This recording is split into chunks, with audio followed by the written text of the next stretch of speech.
La información de Canarias. Canarias Radio. Canarias Radio. Atención, oyentes. Un extraño fenómeno recorre nuestras islas. Cada vez más personas están olvidando la rutina, el estrés, todo. Y se ven más felices, con un aura más atractiva. Cada vez hay más casos de amnesia estival, la asombrosa desconexión que provoca viajar y disfrutar de tus islas. Islas Canarias. Campaña cofinanciada por el Fondo Europeo de Desarrollo Regional, como parte de la respuesta de la Unión a la pandemia de COVID-19.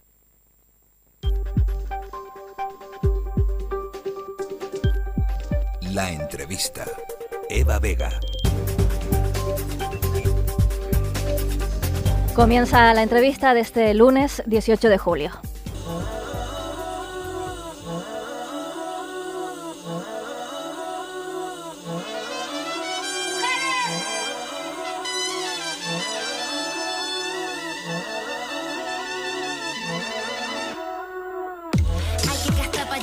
Renueva el espacio donde caminar. Quita a quien entorpezca tu paso, sobre todo aquel que te quiere parar. Hay que gastar para llenar. Renueva el espacio donde caminar. Quita a quien entorpezca tu paso, sobre todo aquel que te quiere parar. Hay que gastar para llenar. Renueva el espacio donde caminar. Quita a quien entorpezca tu paso, sobre todo aquel que te quiere parar. Hay que gastar para llenar. Renueva el espacio donde caminar. Quita a quien entorpezca tu paso, sobre todo aquel que te quiere parar.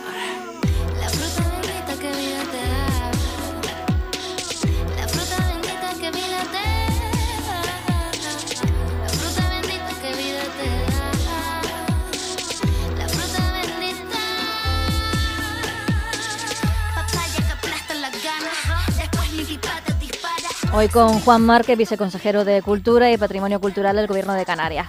Viceconsejero, bienvenido. Muchas gracias, bien hallado.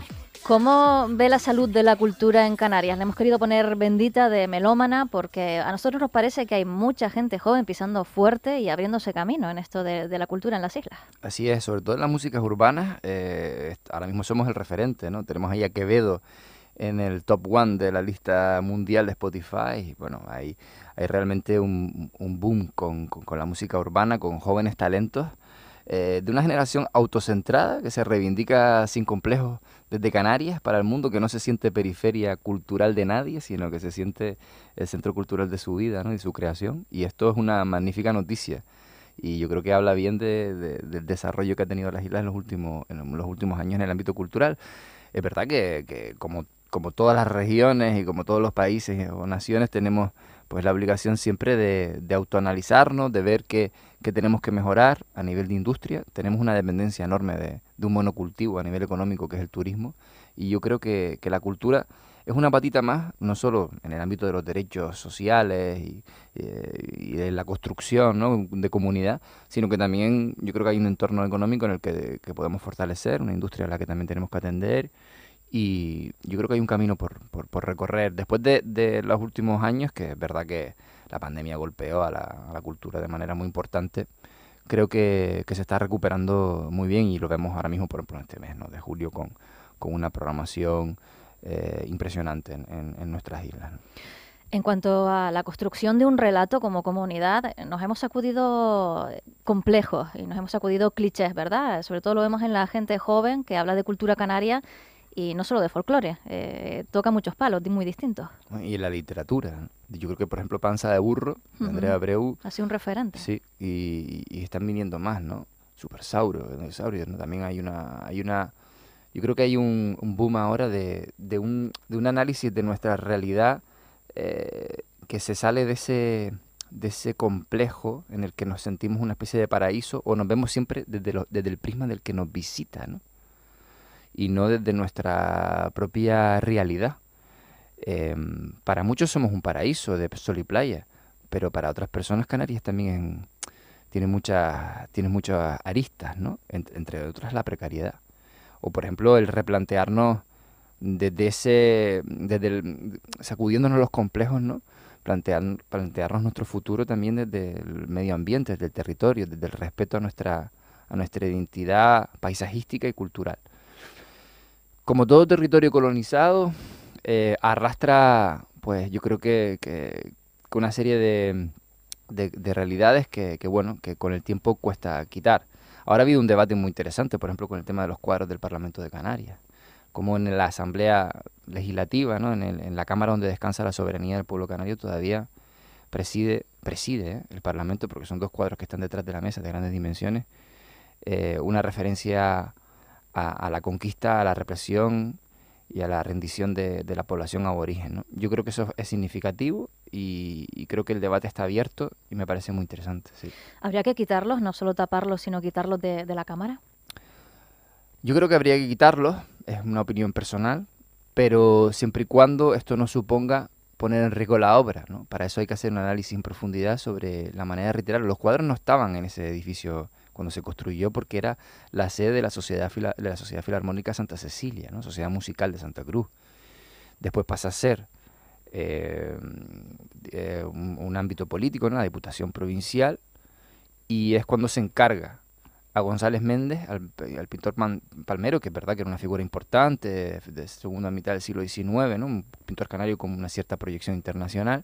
Se le encargan estos 2 cuadros, que yo no creo que aquí haya que censurar ninguna obra. Creo que estos cuadros tendrían cabida, merecen estar en un museo de bellas artes, porque son de un pintor muy importante de nuestra tierra, o merecen estar en un museo de historia donde también se analice cuál es la interpretación que hizo González Méndez de aquellos hechos, ¿no? Pero no estar en la Cámara Legislativa. Hay un precedente que es el del Parlamento andaluz, Paco Denis y Mario Cabrera, que son los 2 diputados que han iniciado otra vez, porque esto ya se intentó en el año 2017, esta iniciativa. Ellos plantean ese ejemplo que a mí me parece acertado. Cuando el retablo, el Parlamento de Andalucía está en un antiguo hospital de las 5 llagas, creo que se llama, y yo estuve allí, de hecho, en unas jornadas, la cámara está en la ermita que está en el patio central de lo que es el hospital, ¿no? Ahí es el Parlamento, lo que es la sala. Y hay un retablo renacentista maravilloso en la parte de atrás de la mesa. Pues lo que se decidió, como extraerlo suponía ponerlo en riesgo, se podía romper, pues lo tapan durante las sesiones plenarias. Y ahí hay un debate si hay que taparlo, pues qué tipo de elementos se utilizan. Yo creo que el Parlamento de la mesa, que en este caso quien tiene que tomar la decisión, puede entrar un poquito más en detalle. Creo que si la cortina no toca el lienzo no supone un riesgo. Se puede abrir solo para las personas que visiten la sala fuera de las sesiones plenarias, y se tapa pues cuando hay efectivamente plenos, ¿no? Yo creo que eso es razonable. Volviendo al talento joven que hay en Canarias, a toda la gente que está intentando abrirse camino. Teníamos el otro día aquí, el jueves pasado, al cómico Quique Pérez y reclamaba esto. Creo que falta una clase media. Es decir, los pibes tienen o bares que les ponen un micrófono del Mediamar para actuar en un sitio sin licencia con 40 personas que no está permitido actuar, o directamente hay que ir a los teatros. Es decir, falta esa infraestructura media en la que hayan salas habilitadas para ello, donde los pibes puedan desarrollarse de una manera decente y digna. Reclamaba más espacios intermedios, no solo desde el bar hasta el teatro, sino algo entre medias para poder actuar, desarrollarse y que la gente vaya a verlos. Tiene toda la razón. A mí además me preocupa cómo en los últimos años hemos visto hemos presenciado el cierre de muchas salas donde, por ejemplo, programaban música en directo, donde había algún tipo de actividad cultural. Yo creo que hay que hacer ese análisis. Creo que le toca más en el ámbito municipal, en el ámbito de los ayuntamientos, que son los que están pegados, digamos, a la calle. Ahí todavía hay municipios que no tienen ningún tipo de infraestructura, ni pequeña, ni mediana, ni grande. Y a veces se ha construido un auditorio sobredimensionado en un pueblo cuando al lado hay otro también de no sé cuántas localidades. Por eso nosotros estamos planteando en este proyecto de ley que ya inició su camino en el Parlamento, la Ley del Sistema Público de Cultura de Canarias, un mapa de infraestructura que nos obliga a coordinar, ¿no? De manera inteligente, de manera eficiente, poder emplear los recursos y mancomunar ciertos servicios. Si hay una mancomunidad del norte que comparte, por ejemplo, servicios de limpieza, ¿por qué no lo podemos hacer en el ámbito de la cultura? Y analizar si a lo mejor esa zona de la isla necesita una gran biblioteca en vez de un grandísimo auditorio, o a lo mejor, al final, diseñar una política de infraestructura de manera eficiente. Eso también conlleva a este tipo de infraestructuras medias que habla Quique, ¿no? Yo creo que tiene toda la razón. Y espero que también muchos municipios que durante muchos años no han invertido nada en cultura, pues también se replanteen estos espacios, porque forman parte también del bienestar, de las políticas del bienestar. El acceso a la cultura, a los derechos culturales, son fundamentales en una sociedad sana y equilibrada, ¿no? Y yo creo que lo hemos visto en los peores momentos, ¿no? Cuando se tambalea la sociedad por la pandemia, nos agarramos a la cultura también como elemento de bienestar y de salud, ¿no? Y yo creo que eso tienen que tenerlo en cuenta. Según lo que se ha ido publicando en prensa, usted nos confirmará ahora si es cierto o no, se ha multiplicado por 6 el presupuesto destinado a cultura. Sin embargo, no todo el mundo está contento con usted. Mañana, sin ir más lejos, responde a un par de preguntas de varios diputados en el Parlamento de Canarias. Cuénteme más, ¿cómo lo ve? Bueno, es que los datos matan relatos, ¿no? Yo creo que la mejor manera de combatir los bulos es poner los datos encima de la mesa. Nosotros llegamos, había 10 personas contratadas, ahora hay 26 en la unidad de artes escénicas. Hemos puesto en marcha proyectos interesantes. Los datos están ahí. Que quiera que los vea, que nos analice. Yéndonos ahora hacia el Teatro Guiniguada, hacia el Espacio La Granja, ¿cómo lo ves? ¿Dan abasto para todo lo que estamos hablando, todo el potencial que tienen las islas para desarrollarse en las artes escénicas? Artes escénicas. Uh-huh. Proa Plus. El Teatro Guiniguada. Un espacio nuevo, el Espacio La Granja. Perdón, que me atraganto. Hemos multiplicado por 4 el presupuesto, de 1 millón a 6 millones. Hemos puesto proyectos como Proa Plus, que ataca, digamos, las artes escénicas en el ámbito educativo. Hemos puesto en marcha programas de internacionalización de la cultura, de internacionalización del mercado de nuestras artes escénicas. Hemos puesto en marcha nuevos proyectos que fortalecen nuestro tejido. Hemos recuperado las ayudas a la producción que no existían. Hemos invertido recursos en el ámbito educativo, en el ámbito de la formación de nuevos públicos, de nuevos mercados.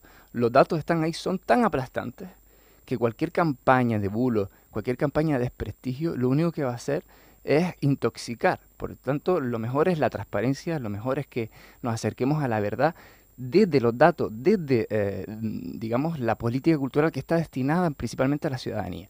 Hay gente en el sector cultural que cree que las políticas culturales están enfocadas solo a los intereses económicos del sector. Y esto no se puede valorar así, al igual que las políticas energéticas de un gobierno. No las maneja las eléctricas. Las políticas culturales del gobierno de Canarias no pueden estar en manos o dirigidas por un sector con intereses económicos. Si vemos los datos, cuando nosotros llegamos había 1 millón de euros en el ámbito de las artes escénicas, ahora hay 6 millones. Teníamos 10 trabajadores, ahora tenemos 26. Teníamos un teatro como el Guiniguada, ahora tenemos 3. El Espacio La Granja, el Teatro Guiniguada, por supuesto que lo hemos mejorado en cuestiones técnicas, y la Casa de los Coroneles.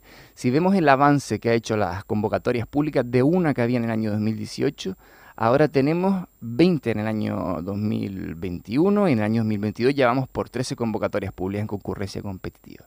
Yo puedo entender, Eva, que haya gente que durante muchísimos años ha tenido privilegios importantes en el sector de la cultura. Yo puedo entender que durante muchos años haya gente que, digamos, no le ha interesado un proyecto de concurrencia competitiva porque lo obligaba a comparar sus proyectos en el ámbito de la calidad y en el ámbito de la transparencia. Nosotros hemos instaurado un sistema que creo que es transparente, que creo que da oportunidades también a las nuevas generaciones, que creo que impulsa también el valor de lo que hacemos desde el ámbito social, con proyectos en los barrios, con proyectos en el sector educativo, como decía, y vamos a seguir trabajando en esa línea. Yo durante estos meses he sufrido una campaña de desprestigio en el ámbito anónima, a través de WhatsApps, a través de una serie de estrategias que lo único que vienen es a intentar minar el trabajo de un equipo que es verdad que ha planteado transformación en un sector de la cultura, pero que quizás también ha generado pues la pérdida de privilegios de quienes quieren influenciar en nuestras políticas desde los despachos. Y nosotros eso no lo vamos a permitir. Ante eso, seguir trabajando con honestidad y con transparencia. Es que no queda otra. Si nosotros vemos la nota del comisionado de transparencia de Canarias Cultura en Red, cuando nosotros llegamos era de un 3, ahora es de un 9,7. O sea, los datos están ahí. Si vemos cómo estaba organizado nuestro trabajo, hemos transformado una herramienta pública como es Canarias Cultura en Red en el Instituto Canario de Desarrollo Cultural, con unidades de trabajo, con más personal, con más recursos, con más medios técnicos, con más convocatorias. Es que es la única manera de combatir los bulos, es a través de la transparencia y de los datos. Yéndonos hacia la pata de patrimonio cultural, ¿en qué están trabajando ahí ahora mismo? Pues en Patrimonio Cultural tenemos ahora mismo un proyecto maravilloso que lo anunciamos la semana pasada, que son las campañas de voluntariado, que mucha gente quiere participar en su ámbito municipal en las excavaciones, adhiriéndolos a estas investigaciones. Estamos con la recuperación también del ámbito del patrimonio cultural de todo el Valle de Aridane. Estamos en distintas campañas en Tindaya, en Rubicón, en otras islas, con investigaciones en el ámbito también arqueológico. Por supuesto, en la recuperación etnográfica también de la memoria de nuestro archipiélago, por supuesto también con la redacción de los catálogos de memoria histórica en Santa Cruz de Tenerife, que ya lo hemos terminado, y ahora estamos trabajando con Maisa Navarro de la Universidad de Laguna y su equipo en el catálogo de Las Palmas de Gran Canaria, y en definitiva poniendo en valor nuestra historia, nuestra memoria, nuestra recuperación, también catalogando toda nuestra arquitectura tradicional canaria. Tenemos también ahí el trabajo en Las Palmas de Gran Canaria con la puesta en marcha de la ley de patrimonio cultural que impide que se derrumben casas cuando tienen valores patrimoniales, y esto es algo que lo estamos poniendo en marcha tanto en Las Palmas, por ejemplo, o en Puerto del Rosario. En definitiva, estamos en un proceso de puesta en valor de nuestro patrimonio después de muchos años de desidia, pero eso sí, con la colaboración de todos los cabildos, de todos los ayuntamientos, que debemos desarrollar esta nueva ley que se aprobó en 2019 y que nos ha tocado a nosotros ponerla en funcionamiento. Hay además un fuerte movimiento social, sobre todo últimamente en la isla de Tenerife, para salvaguardar nuestro entorno y nuestro patrimonio. Le voy a poner de ejemplo el puertito de Adeje, lo que se planea construir en el puertito de Adeje. Se han encontrado yacimientos arqueológicos, parecía que se paralizaba de manera temporal la obra, ahora se ha recuperado, respetando esa parte, o eso nos cuentan, de yacimientos arqueológicos.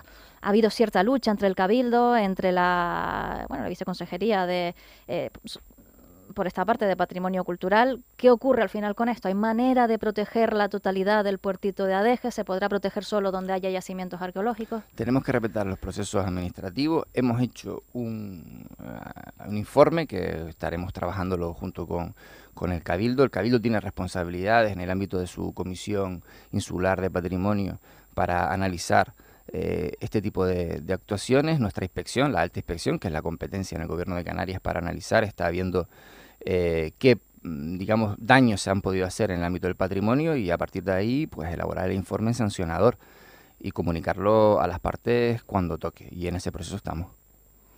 Hay mucha actualidad, viceconsejero. Me gustaría preguntarle, por ejemplo, por el caso mascarillas. Está previsto que comparezca alguien de la Consejería de Sanidad el próximo miércoles ante el avance de este caso, con la Fiscalía Anticorrupción querellándose contra la actuación del director del Servicio Canario de Salud y del empresario que proporcionó esa partida de mascarillas que nunca llegó. Se oyen incluso ecos de petición de dimisión desde el Gobierno de Canarias al director del Servicio Canario de Salud.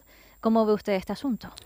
Respeto absoluto a los procesos judiciales, tendrá que esclarecerse donde toque, y por parte del Gobierno de Canarias creo que se ha manifestado, ¿no?, la intención de personarse en el asunto, y por tanto respeto absoluto a los procesos judiciales. Usted ha manifestado que no va a continuar en política la legislatura que viene. ¿Esto es así? Eso es así, sí. ¿Sigue siendo así? Sí, yo acabo de esta legislatura consolidando un nuevo modelo cultural y me vuelvo a mi trabajo. Creo que la gestión política es un servicio público, para mí circunstancial. Animo a la gente de la sociedad civil que dé el paso, que camine, que participe activamente también en el ámbito institucional. Se hace política desde muchos lados, pero de las instituciones es importante. Yo siempre tuve claro que esto iba a ser por un tiempo. Y me vuelvo a mi trabajo, del cual me he distanciado durante unos años, pero estoy deseando pues retornar y recuperar mi carrera como músico. ¿Usted se sumaría a Yolanda Díaz si ella se lo pidiera? No me sumaría porque me retiro de la política, ¿no? Me retiro de la política institucional y me dedico a mi trabajo, pero le deseo todo lo mejor. Creo que Yolanda está planteando un proyecto ilusionante y creo que está reactivando también, pues, a mucha gente que se ha distanciado en los últimos años hastiados de la política. Y creo que Yolanda representa unos nuevos aires y una nueva forma también de entender la gestión, y me ilusiona y le deseo todo lo mejor. Lo tiene claro usted, por tanto, que se retira. No sé si lo ha pasado mal en estos últimos años, si la política es demasiado dura como para seguir mucho más tiempo, o lo hace por una cuestión de que la política tiene un tiempo, que venimos aquí a hacer unos años solo de este trabajo y que cada uno luego tiene su profesión. Creo en eso firmemente. Creo yo me siento libre haciendo política porque sé que tengo un trabajo donde voy a volver. Desde el momento que no es así, pues imagínense, ¿no? Ya no pierdo, digamos, esa independencia que yo siento a la hora de trabajar por los intereses de la mayoría y no dejarme llevar o presionar por los intereses de unos pocos, ¿no? Que siempre están ahí. Y así lo entiendo, pero también respeto a la gente que hace carrera política y que se dedica toda su vida a esto, que es muy sacrificado y por tanto no quiero dar ejemplo de nada. Yo hablo de mi caso y nada más. ¿Con qué se queda usted estos años? ¿Qué es lo que ha aprendido? ¿Con qué recuerdo, con qué mejor recuerdo se queda? Yo me quedo con el recuerdo quizás de un equipo de gente que estaba deseoso de hacer una nueva política con mayor capacidad de transformación. Me quedo con la colaboración que he sentido de casi todos los cabildos, y de los ayuntamientos con los que hemos trabajado de la mano para transformar algunas políticas. Y me quedo también con la satisfacción de ver cómo se llena un teatro, se llena un auditorio, la gente disfruta y de ver cómo también jóvenes creadores pues tienen oportunidad de trabajar cuando antes pues quizás les era mucho más difícil. ¿Qué queda por hacer? ¿Quien herede su puesto, su cargo? ¿Qué es lo primero que tendrá que hacer cuando llegue? Lo primero que tendrá que hacer es poner sobre la mesa una ley que espero que se apruebe antes de que yo me vaya y blindar el presupuesto cultural para que en las próximas situaciones económicas difíciles la cultura no sea la que pague el pato. Tendrá que luchar por que se respete esa ley, por poner en marcha esas comisiones de coordinación con todas las instituciones públicas. Es una competencia compartida que requiere de unos niveles de coordinación muy importantes. Y tendrá que seguir una senda en la que yo espero que los cimientos que le hemos puesto le sirvan y desarrollar su proyecto. Y yo como ex viceconsejero, pues podré ayudar en lo que me necesiten. Por lo que ha contado usted durante esta entrevista, me quedo con la sensación de que ha sido duro que se respeten las reglas, algo tan sencillo como eso, que haya unas reglas, una transparencia, unos concursos y que se siga esa vía, que es la legal, para obtener cualquier espectáculo que se lleve a cabo. Y también que la cultura, que no solo pasa aquí, pasa en todas partes, por desgracia, es el patito feo dentro de unos presupuestos. Mire, yo no le voy a esconder que en los últimos meses para mí ha sido muy duro cómo determinadas personas utilizan los bulos, las fake news, los anónimos para desprestigiar y para desacreditar el trabajo, ¿no?